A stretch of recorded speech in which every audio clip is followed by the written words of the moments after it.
नमस्कार दोस्तों, आप सबका अद्वैत क्लासेस में एक बार फिर से स्वागत है।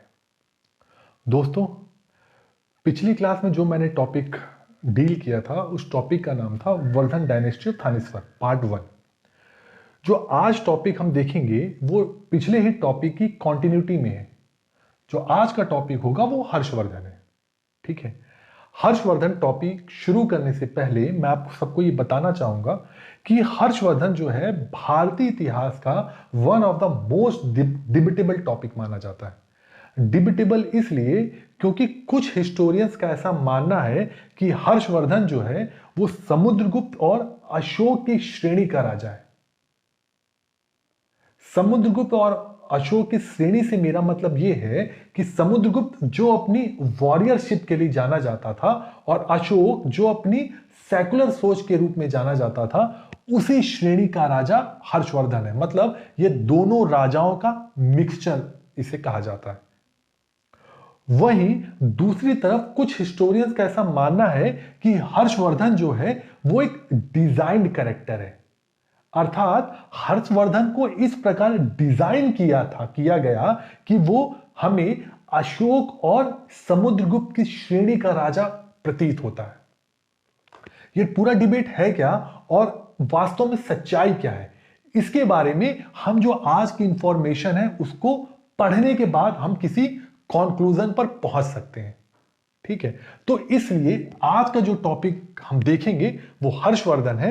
और हर्षवर्धन के बारे में जो इंफॉर्मेशन हमें कहां से मिलती है इसकी बात हम पिछली क्लास में कर चुके हैं कि हर्षवर्धन के कौन से इंस्क्रिप्शंस हैं, हर्षवर्धन के से संबंधित कौन से कॉइन्स हैं और उसके समय जो लिटरेचर एविडेंस जो बाण भट्ट का है उसको हमने पिछली क्लास में देख लिया था।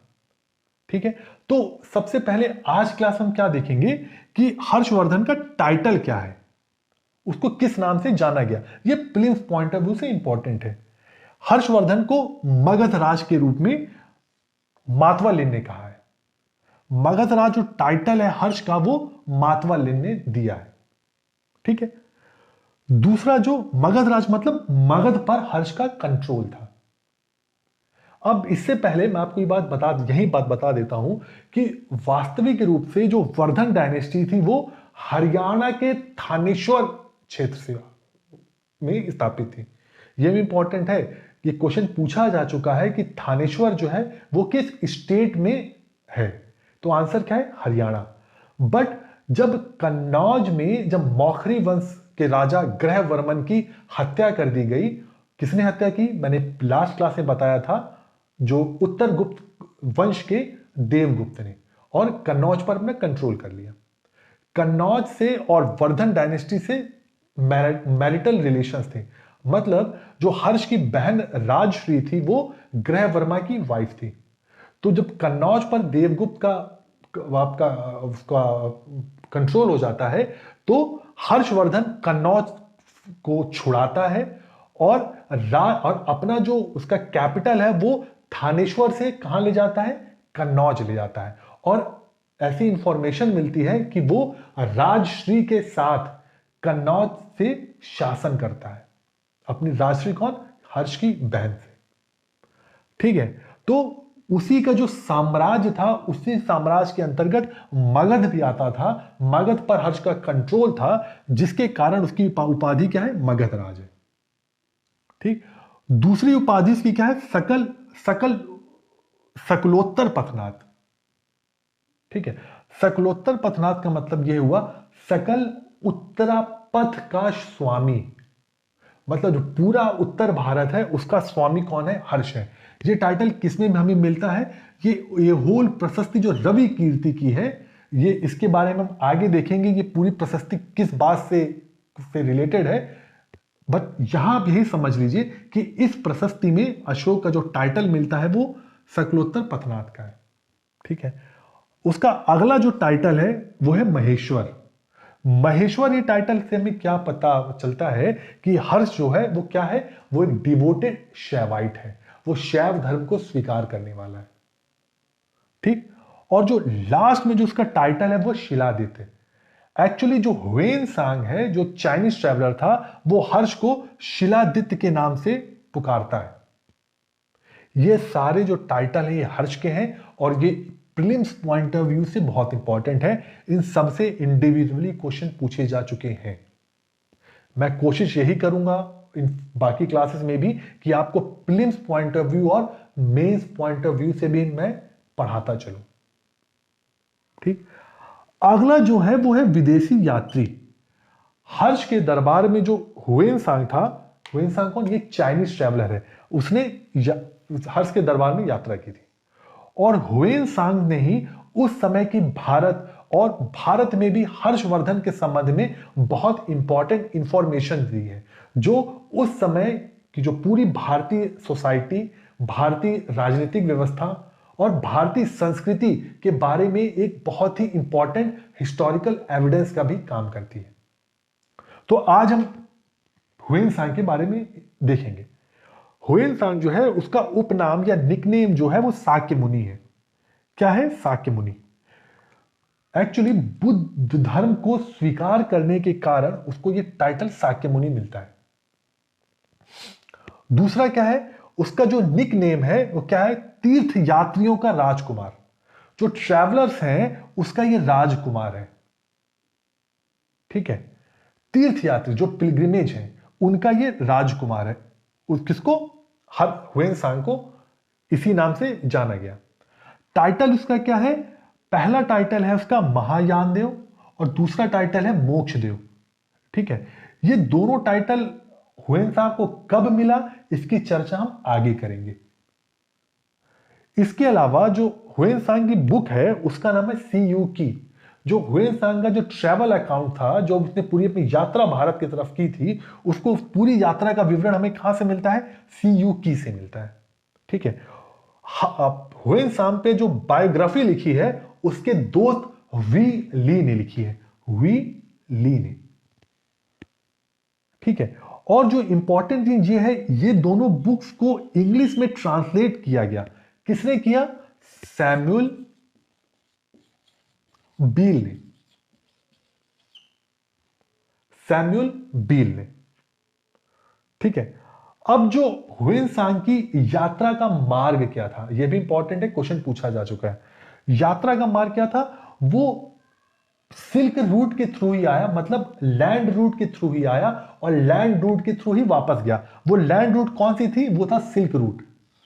सिल्क रूट के बारे में आप सबको पता होगा कि सिल्क रूट जो है वो क्या है? वो चाइना को यूरोप से जोड़ती है। वो मतलब प्राचीन समय में इस रूट से चाइना से लेकर यूरोप तक के मध्य व्यापार होता था और जो ये रूट है वो भारत से होकर गुजरता था। ठीक है, और आज मॉडर्न सिनेरियो में देखें, वर्तमान काल में जो चाइना की one belt one road policy है वो इसी सिल्क रूट को फिर से शुरू करने की है। ठीक है, जो हुएनसांग था उसने अपनी यात्रा 629 एडी में शुरू की थी और 645 एडी में वे चाइना वापस गया। अब उसकी यात्रा से पहले एक पूरी एक छोटी सी स्टोरी है, आपको समझने में भी काम आएगी हुएनसांग की यात्रा और एग्जाम पॉइंट ऑफ व्यू से भी इंपॉर्टेंट है। एक्चुअली उस समय कौन था? ताइसुंग। ठीक है, उस राजा ने ये पूरा एक ऑर्डर दिया था, क्या? कि कोई भी चाइनीज जो होगा वो फॉरेन लैंड की तरफ ट्रेवल नहीं करेगा। ठीक, बट जो हुएनसांग था वो बुद्ध की भूमि भारत से को देखने और बुद्ध से संबंधित, बुद्ध धर्म से संबंधित जो लिटरेचर है उसको पढ़ने के लिए बहुत ही ज्यादा मोटिवेटेड था। इसलिए उसने चुपके से चाइना से भारत की यात्रा शुरू की। तो यह क्वेश्चन पूछा जा चुका है कि कौन सा ऐसा चाइनीज ट्रैवलर था जिसने चुपके से या चोरी से भारत की यात्रा की थी? तो क्या आंसर है? हुएनसांग। जब उसने अपनी यात्रा शुरू की भारत की तरफ तो कहते हैं उसको बहुत सी मुसीबतों का सामना करना पड़ा, कि बहुत से तूफान आए, उसको बहुत से जो उस समय के और भी उसको बहुत सारी प्रॉब्लम्स का सामना करना पड़ा, कि पानी की समस्या आ गई, वो उसको पीने के लिए पानी नहीं मिल रहा था, बहुत सारे तूफान उसको रास्ते में मिलते हैं, बट तब भी उसने अपनी यात्रा को रोका नहीं।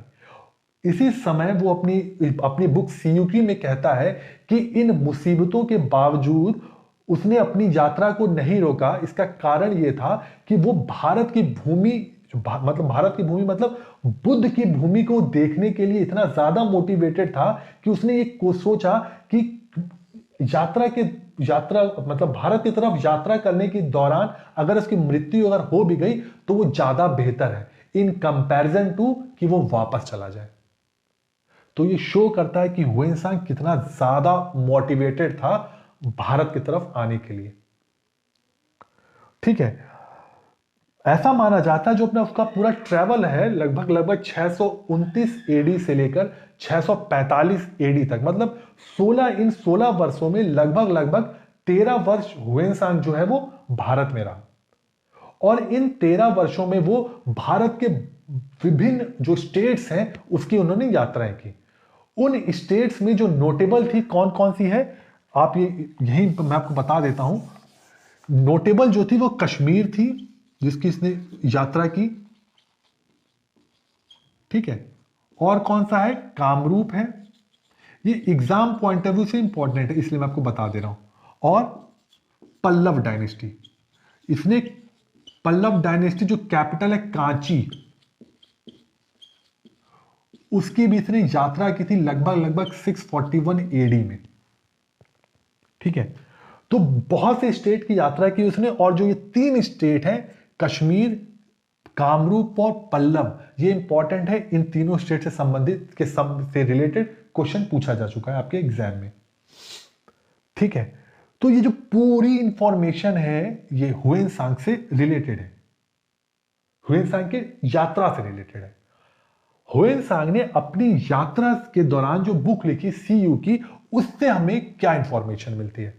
इंफॉर्मेशन से मेरा मतलब यह है भारत की जो राजनीतिक, सामाजिक और जो सांस्कृतिक पृष्ठभूमि थी उससे हमें क्या इंफॉर्मेशन मिलती है जिससे हम इसे एक हिस्टोरिकल एविडेंस के रूप में जानते हैं या उसे मानते हैं।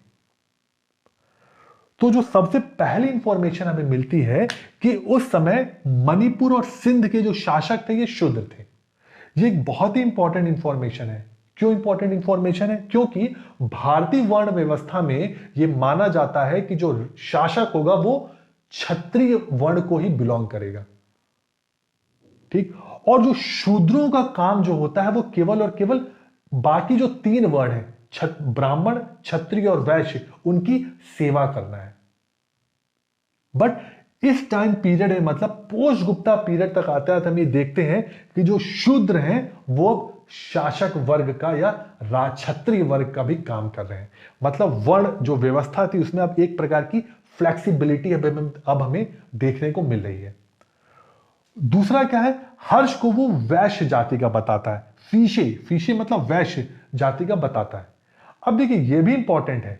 क्यों? क्योंकि वैश्य वर्ण व्यवस्था में वैश्य जाति का भी जो कार्य है वो ट्रेड करने का है, कृषि रिलेटेड कार्य माना जाता है। बट इस काल तक आते आते वैश्य वर्ग भी है जो है वो क्या कार्य कर रहा है, वो भी शासक वर्ग का कार्य करने लगा है। और हर्ष को वो शिलादित्य के नाम से पुकारता है। जैसे मैंने आपको पहले ही बताया, हर्ष को वो शिलादित्य के नाम से पुकारता है। ये इंपॉर्टेंट है एग्जाम, आपके prelims exam point of view से। ठीक है, हर्ष ने शूद्रों को कृषक का कार्य बताया कि जो उस समय के जो शूद्र थे वो कृषि का भी कार्य कर रहे थे। ठीक है, अब देखिए ये सारी जो इंफॉर्मेशन है वो भारतीय समाज के बारे में हमें बता रही है। अगला क्या है, नालंदा के प्राचार्य जो थे शीलभद्र थे। मैंने आपको जैसे पहले ह्वेनसांग के बारे में बताया, वो बुद्धिस्ट टेक्स्ट को पढ़ना चाहता था। ठीक है, इसी के कारण वो कहां पहुंचता है, वो नालंदा पहुंचता है। नालंदा जो उस समय का एक बुद्धिस्ट, एक बहुत बड़ा बुद्धिस्ट रिलीजन का सेंटर था। ठीक है, तो हर जो ह्वेनसांग था वो नालंदा जाता है और बुद्धिस्ट टेक्स्ट को वहां जाके पढ़ता है। लगभग 6 वर्षों तक वो नालंदा में रहता है और वहां रहकर उसने संस्कृत लैंग्वेज को भी सीखा। ठीक है, संस्कृत लैंग्वेज से सीखने से क्या मेरा मतलब था, मेरा मतलब ह्वेनसांग का क्या मतलब था कि वो बुद्धिस्ट टेक्स्ट को संस्कृत लैंग्वेज से चाइनीज लैंग्वेज में कन्वर्ट कर सके। चाइनीज लैंग्वेज मतलब कि वो अब बुद्ध धर्म का प्रसार जो है, बुद्ध धर्म से रिलेटेड जो इंफॉर्मेशन है वो चाइना ले जाना चाहता था। ठीक है, इसीलिए वो नालंदा पहुंचता है। नालंदा में वो लगभग लगभग 6 वर्षों तक रहता है। और उस समय जो नालंदा के जो प्राचार्य थे, जो प्रोफेसर थे, उनका नाम था शीलभद्र। ये इंपॉर्टेंट है, ये आपके प्रीलिम्स में पूछा जा चुका है। अगला क्या है, उस समय जो सिंचाई व्यवस्था होती थी, उसके जो जो जो जो यंत्र इस्तेमाल होता था उसको कहते थे घटी यंत्र। ठीक है, ये जो घटी यंत्र है, इससे क्या होता था, ये क्या शो कर रहा है कि उस समय आर्टिफिशियल तरीके से भी इरिगेशन की पूरा सिस्टम बना हुआ था। ठीक है, आगे जाकर अब हम जब मेडिवल पीरियड में पहुंचेंगे तो वहां पर रहट नाम का एक हमें इंफॉर्मेशन मिलती है, रहट की। मैं यहां पे लिख दे रहा हूं, रहट की। रहट की इंफॉर्मेशन हमें बाबरनामा से मिलती है। और जो रहट है ये भी सिंचाई का ही एक यंत्र था, कि मतलब इस रहट के ही माध्यम से सिंचाई की जाती थी। और रहट का इंफॉर्मेशन हमें कहां से मिलता है, बाबरनामा से। ठीक है, बट इस काल में सिंचाई के लिए घटी यंत्र का प्रयोग होता था। अगला क्या है, हुएन ने उस समय कन्नौज की धर्मसभा और प्रयाग की महामोक्ष परिषद में भी पार्टिसिपेट किया था। अब ये धर्मसभा और महामोक्ष परिषद क्या है, हर्ष के समय में ये जो दोनों ऑर्गेनाइज की गई थी, धर्मसभा और महामोक्ष परिषद। धर्मसभा का मतलब ये था, ये एक प्रकार की वर्ल्ड रिलीजन समिट थी। मतलब लगभग 20 देशों के राजाओं को इस धर्मसभा में इनवाइट किया गया था। ठीक है, इस धर्मसभा का जो अध्यक्ष था वो हुएनसांग ही था। मतलब हर्ष ने हुएनसांग को इस धर्मसभा का अध्यक्ष बनाया। हिस्टोरियंस के अकॉर्डिंग ये हमें इंफॉर्मेशन मिलती है कि इस धर्मसभा के बाद ही जो महायान धर्म था उसकी सुपीरियरिटी स्टैब्लिश कर दी गई। कैसे कर दी गई, क्योंकि ऐसा माना जाता है कि हर्ष ने ये पहले से ही आदेश दे दिया था कि हुएनसांग महायान धर्म के संबंध में जो कुछ भी प्रीच करेगा या बोलेगा उसको काटने का अधिकार किसी पूरी धर्म सभा में बैठे हुए किसी भी व्यक्ति के पास नहीं होगा। अब जब आप किसी बात को काटेंगे ही नहीं तो क्या होगा, किसी आइडियोलॉजी को आप ऑपोज ही नहीं करेंगे तो सीधी सी बात है वो आइडियोलॉजी स्टैब्लिश हो जाएगी। इसीलिए जो कन्नौज जो ये वर्ल्ड जो धर्म सभा थी, जो एक वर्ल्ड रिलीजन समिट के रूप में स्टैब्लिश की गई थी, जब उसको शुरू किया गया था, वो एक कम्युनल समिट के रूप में परिवर्तित हो गई। और ये हर्ष के ऊपर ये बहुत बड़ा आक्षेप है उसकी सेकुलर सोच को लेके। ठीक है, और इसी धर्म सभा के बाद ही हुएनसांग को, जो मैंने इससे पहले बताया, जो टाइटल दिया गया था महायान देव का और मोक्ष देव का। ये इंपॉर्टेंट है, एग्जाम पॉइंट ऑफ व्यू से आपके एग्जाम्स में ये पूछा जा चुका है। अब ये महामोक्ष परिषद क्या है, हर्ष के काल में हर 5वें वर्ष प्रयाग में महामोक्ष परिषद ऑर्गेनाइज की जाती थी। ऐसा माना जाता है कि हर 5वें साल जो पिछले उसने 4 साल में जो कमाया था, जो राजस्व की उसने कमाई की थी, 5वें वर्ष इस महामोक्ष परिषद के थ्रू वो अपने साम्राज्य के जो गरीब थे, जो दीन दुखी लोग थे, उसमें धन को बांटता था। ठीक है, तो इसी महामोक्ष परिषद में पार्टिसिपेट किया था हुएनसांग ने। ऐसा माना जाता है कि टोटल ये 6ठी महामोक्ष परिषद थी जो हर्ष के काल में ऑर्गेनाइज हो रही थी। मतलब हर 5 वर्ष के बाद ऑर्गेनाइज होती थी। और कौन से नंबर की महामोक्ष परिषद थी ये, 6ठे नंबर की महामोक्ष परिषद थी, जिसमें हुएनसांग ने पार्टिसिपेट किया था। ये क्वेश्चन पूछा जा चुका है। ठीक है, इसके अलावा क्या हमें इंफॉर्मेशन मिलती सीयूकी से कि वो भारत को इंटू नाम से पुकारता है, वो मतलब हुएनसांग। ठीक है, तो ये जो सारी इंफॉर्मेशन है, इससे हुएनसांग हर्ष के संबंध में और भारतीय जो पूरे समाज है और भारत की राजनीतिक और जो सांस्कृतिक व्यवस्था है उसके बारे में हमें इंफॉर्मेशन देता है। ठीक है, अब बात जब चलती है कि हर्ष को हम कहते नहीं है, हर्ष एक बहुत ही साहित्यिक, हर्ष को एक साहित्यिक शासक के रूप में देखा गया, साहित्यकार शासक के रूप में भी देखा जाता है। अब साहित्यकार शासक के रूप में क्या था, उसने अपने दरबार में कुछ फेमस स्कॉलर्स को पैट्रोनेज प्रोवाइड किया था। वो कौन कौन से स्कॉलर्स हम देखते हैं। पहला जो स्कॉलर था उसका नाम था बाणभट्ट। बाणभट्ट की जो हर्ष चरित है वो क्या है, वो हर्ष के संबंध में इंफॉर्मेशन देती है। और बाणभट्ट कौन था, वो हर्ष के दरबार का एक रिसाइड करने वाला स्कॉलर था। दूसरा जो स्कॉलर है उसका नाम है मयूर। मयूर की बुक है, उसकी बुक का नाम है मयूर शतक या सूर्य शतक। ऐसा माना जाता है कि मयूर जो था वो लेप्रेसी या कुष्ठ रोग से पीड़ित था। तो उसको ये इंफॉर्मेशन मिलती है कि अगर आप सूर्य देव की अगर आप पूजा करेंगे, आराधना करेंगे, तो आपको इस कुष्ठ रोग से निवारण मिल जाएगा। तो कहा जाता है कि मयूर ने सूर्य देव की पूरी आराधना की, जिसके कारण उसके लेप्रेसी या जो कुष्ठ रोग है वो ठीक हो गया। और उसी को मतलब सूर्य को समर्पित करते हुए उसने ये बुक लिखी। इस बुक का नाम है सूर्य शतक या मयूर शतक। इसके अलावा उसके दरबार में मातंग रहता है स्कॉलर, और हरिदत्त और जयसेन, ये जो सारे स्कॉलर हैं वो हर्ष के दरबार में रहते हैं। अब हम देखते हैं हर्ष के साम्राज्य को। हर्ष के साम्राज्य का जो केंद्र है वो कन्नौज है। जब ग्रह वर्मा की डेथ हो जाती है कन्नौज में, तो क्या होता है, हर्ष जो है अपनी कैपिटल थानेश्वर से कन्नौज शिफ्ट कर देता है और अपनी बहन राजश्री के साथ जो अपनी अंपायर को चलाता है। ठीक है, तो उसके अंपायर में कश्मीर और कामरूप मतलब असम को छोड़कर पूरा उत्तर भारत आता है। एक्चुअली कश्मीर का जो राजा दुर्लभ वर्धन है वो हर्ष का मित्र था। ठीक है, ऐसा माना जाता है कि हर्ष की डिमांड पर दुर्लभ वर्धन ने बुद्ध का एक दांत या टीथ हर्ष को दिया था, और हर्ष ने इस दांत के ऊपर क्या एक बौद्ध स्तूप का निर्माण किया था, जिसकी वजह से दुर्लभ वर्धन और हर्ष के बीच मित्रता होती है। इसके अलावा जो कामरूप का राजा जो भास्कर वर्मा है वो भी हर्ष का मित्र है।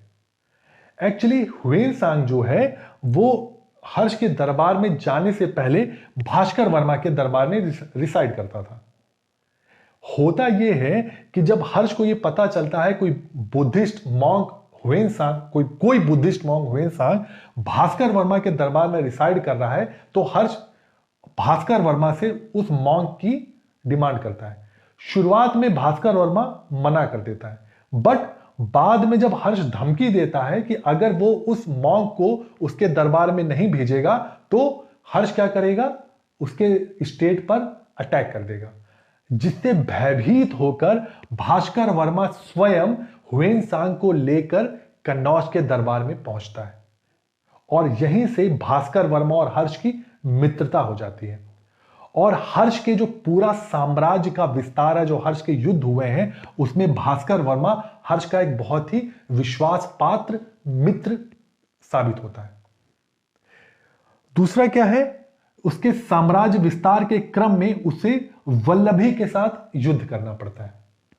वल्लभी जो मैंने आपको पिछली क्लासेस में बताया था, ये गुजरात के काठियावाड़ क्षेत्र में आती है।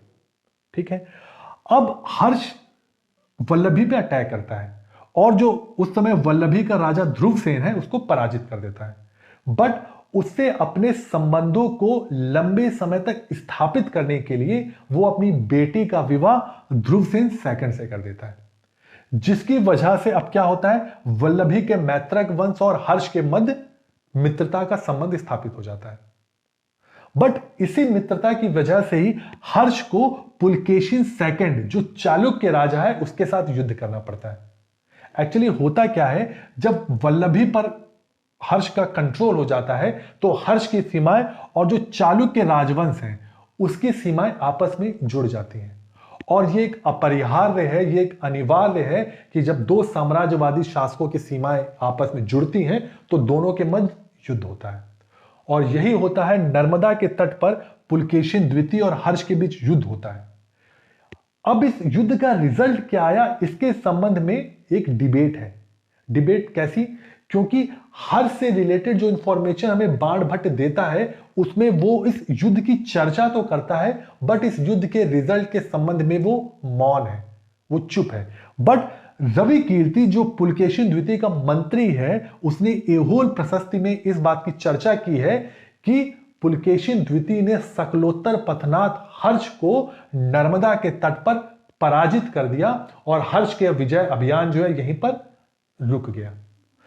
इसी एहोल प्रशस्ति में हर्षवर्धन की गज सेना या एलिफेंट फोर्सेस की भी चर्चा हुई है। ठीक है, अब आता है हर्ष का फॉरेन रिलेशन। हर्ष के फॉरेन रिलेशन को मैंने सेपरेटली इसलिए रखा है क्योंकि यूपीपीसीएस 2019 में ये एक सेपरेट क्वेश्चन पूछा जा चुका है मेंस में कि हर्ष के फॉरेन रिलेशन के संबंध में। तो हर्ष के फॉरेन रिलेशन के संबंध में जो पहला फॉरेन जो वो नेशन है या स्टेट है कौन सा है, वो है नेपाल। हर्ष का उस समय कंटेम्परेरी जो रूलर है उसका नाम था अंशु वर्मा। ठीक है, ऐसा माना जाता है कि नेपाल पर हर्ष का इन्फ्लुएंस था। कैसे? क्योंकि अंशु वर्मा जो है जिस संवत या जिस एरा का इस्तेमाल करता है वो क्या है, वो 606 एडी है जो हर्ष एरा है। जब हर्ष राजा बनता है तो वो एक हर्ष संवत की स्टार्ट करता है जिसे हर्ष संवत के नाम से जाना जाता है। अंशु वर्मा इसी संवत को स्वयं भी प्रयोग में लाता है, जो ये शो करता है कि हर्ष का नेपाल पर इन्फ्लुएंस था। ठीक है, दूसरा क्या है, चीन के साथ संबंध। अब चीन के साथ संबंध के बारे में क्या है, ह्वेनसांग जब वापस जाता है, जब ह्वेनसांग वापस चाइना जाता है तो वो क्या भारत के संबंध में बहुत पॉजिटिव रिस्पांस के साथ चाइना पहुंचा। अब इस पॉजिटिव रिस्पांस के कारण जो चाइनीज जो राजा है वो भी भारत के से रिलेशन स्टैब्लिश करने के लिए मोटिवेट होता है।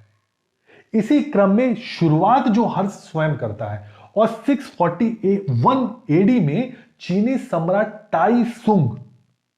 ताइसुंग के दरबार में अपना दूत भेजता है।